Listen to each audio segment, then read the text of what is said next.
Man, oh man, did 2025 wake me up. Welcome back to GrowFit Florida. I'm Jermaine, and being honest with you, this video might be exactly what you need to jumpstart your new year.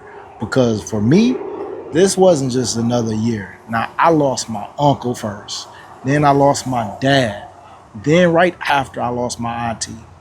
And you guys know when you lose your dad or anyone deeply you care about, it changes everything. The way you look and view everything. I want to have healthy years until God calls me back home. The last 20 years, I filled journals with notes on health, lifestyle, longevity. But after everything I went through in 2025, I read those notes a little bit differently now. I sat down and I filtered everything I know through a different lens. I wrote down what actually helped the most, what actually mattered the most when times got the most difficult for me, and what I learned through some of my worst failures.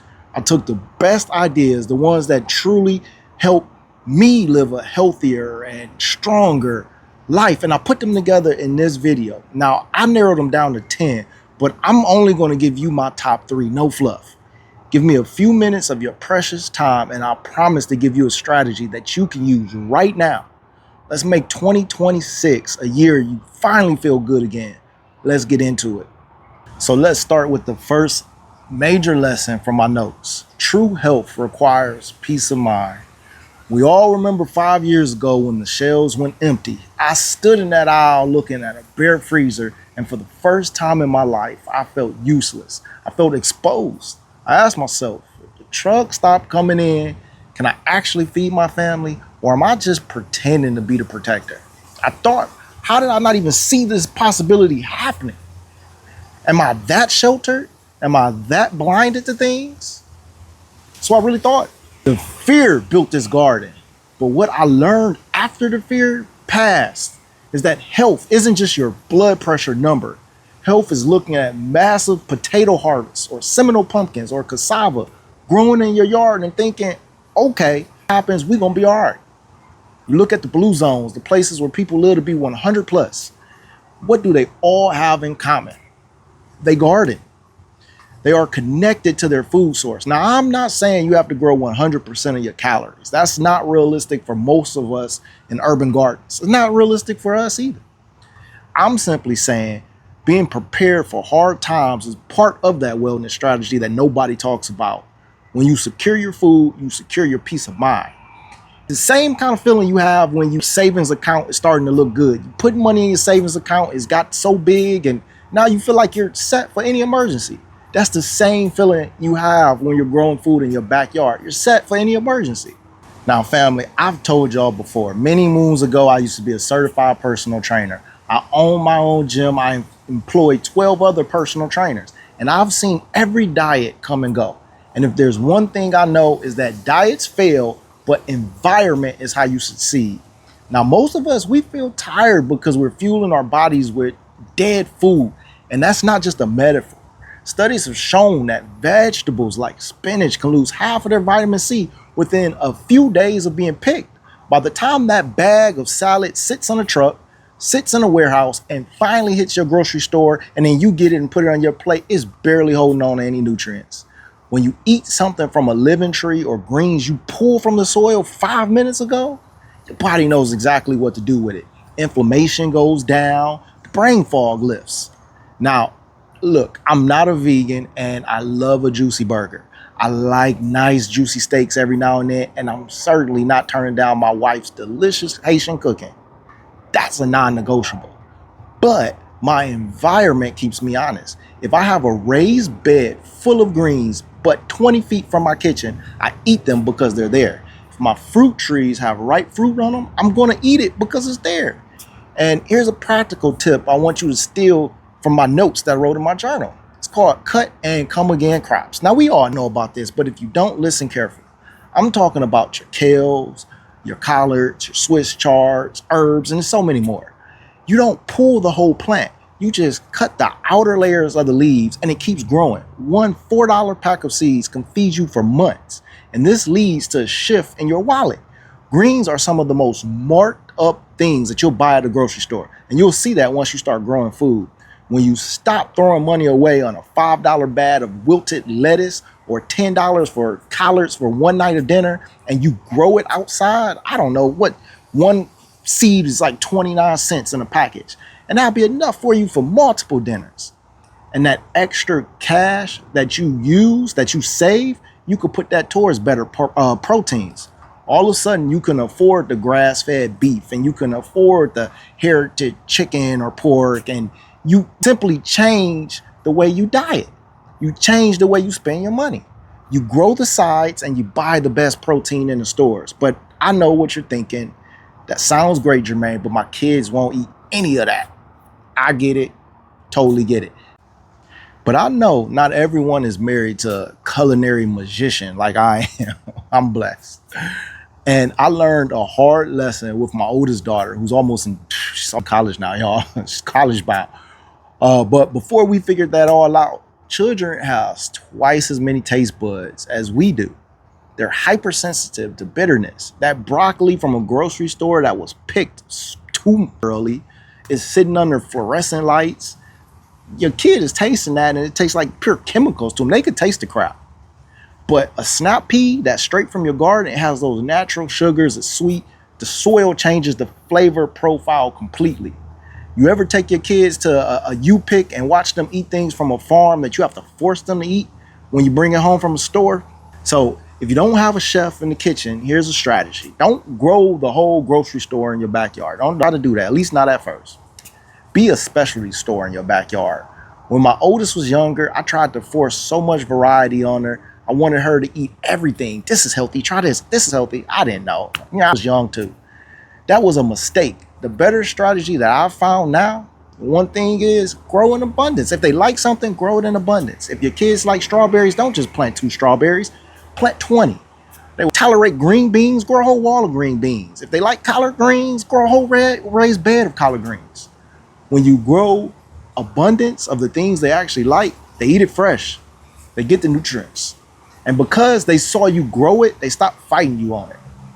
I wouldn't have believed kids' taste buds could be so wishy-washy until I seen my own. Firsthand, my tribe, they'll eat from the garden. We bring it home from the store. They're like, what is this? Like fresh vegetables and fruit, so does your kids. Think of it like that. Try homegrown. Now listen, we covered the fuel, but we have to talk about the engine. Because you could eat all the living food that you want to in the world. If you're frail, you are vulnerable. And this brings me to my hard truth that I have to say. You have to be harder to kill. Now, what does this phrase, harder to kill, even mean? Now, I found this, if you want to call philosophy, years ago. It made sense to me with everything that was going on in my life. And I look back on those journals and back on those notes. And as I go over them, I see the common thing. It's hard choices, it's tough times, it's things that happened in my life that really challenged me.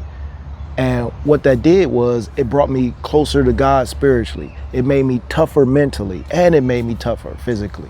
It's not about being harder to hurt physically, although that is part of it. It's about being harder to stop, period, all around. It means when your life hits you with adversity, sickness, or even loss, you meet it with resilience. You keep that spirit in you. It's not consuming you. It applies to everyone. But for the women in my house, my daughters, my wife, I teach them this concept because I know they're not going to be soft targets. I want them to be able to look at a threat in the eye and say, I'm not the one. Because physical strength changes the way the world treats you. And most importantly, it changes the way that you even see yourself.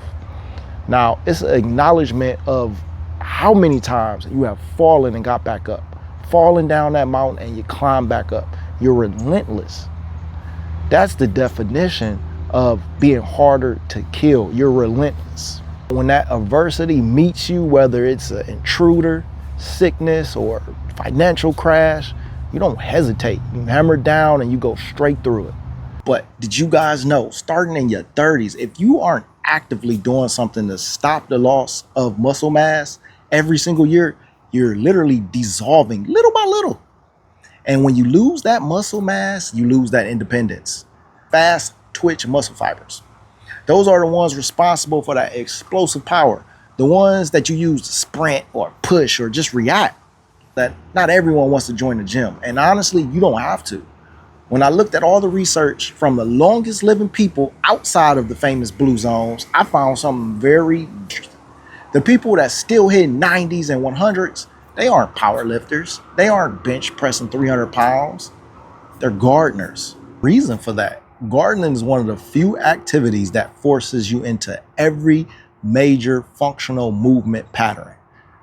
The squat, when you're planting or weeding, you're working your quads, you're working your glutes.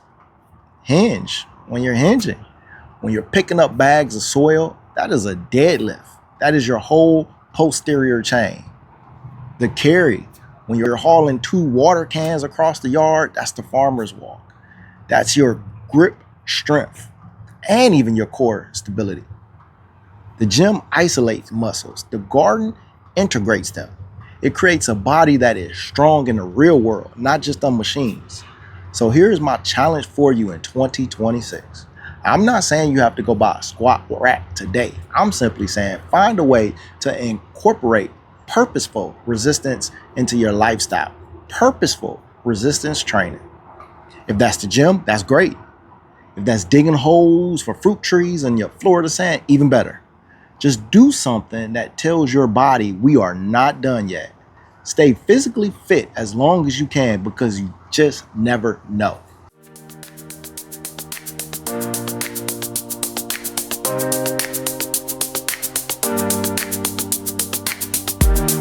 Actually enjoy the life you have and stay in your lane. And this is a big one. Stop comparing your chapter 5 to someone else's chapter 20. If you spend your life looking sideways on what everyone else has, you're going to miss the blessings that you have that's right in front of you. Stay in your lane, water your own grass, and learn how to genuinely be happy for other people who's doing well. If you see someone winning, clap for them, because filling your spirit with envy is like drinking poison and expecting the other person to die. It rots you from the inside out. Fill your spirit with more love and less hate. God created a massive, beautiful world for you to enjoy. Stay stuck in a room, scrolling on your phone, wishing you were someone else. Take the trip. Go see the ocean. Hug your kids. Actually live life. To be honest with you guys, it felt so good being able to go through my old journals. And those journals I just put out, that was my last 12 years of life of journals. I didn't even go even deeper back. But just to be able to go through those journals and rewrite some of the ideas that I had, it just felt good. I think I'm going to do more videos just from lessons that I've written down and I've learned from my mentors. And they say youth is wasted on the young. And when you go back and read your old journals, you really can appreciate that quote. It hits different. So I hope you guys enjoyed this video. I hope that you learned something. If you did learn something, let me know in the comments. I'm just trying to share some honest thoughts to help everyone have a great new year. I want 2026 to be the healthiest and the most prosperous new year that you've ever had. I really want that for you, for your families. Now, I had a crazy 2025. I lost 3 very important people in my life, and I'm still here saying God is good. So if I can say that in my heart and truly mean it, I'm telling you guys, you can too. No matter what you went through this year, God is good. We're going to get through it. We've already got through it, and it's a blessing to be alive. So thank you guys for watching. Head over to GrowFitFlorida.com. Get yourself a copy of my book, Grow Food Not Lawns. It even has workouts in there, garden workouts, gym workouts. I even include that in there. So get a copy of my book, and I really appreciate you guys watching this video. And until the next video, God bless.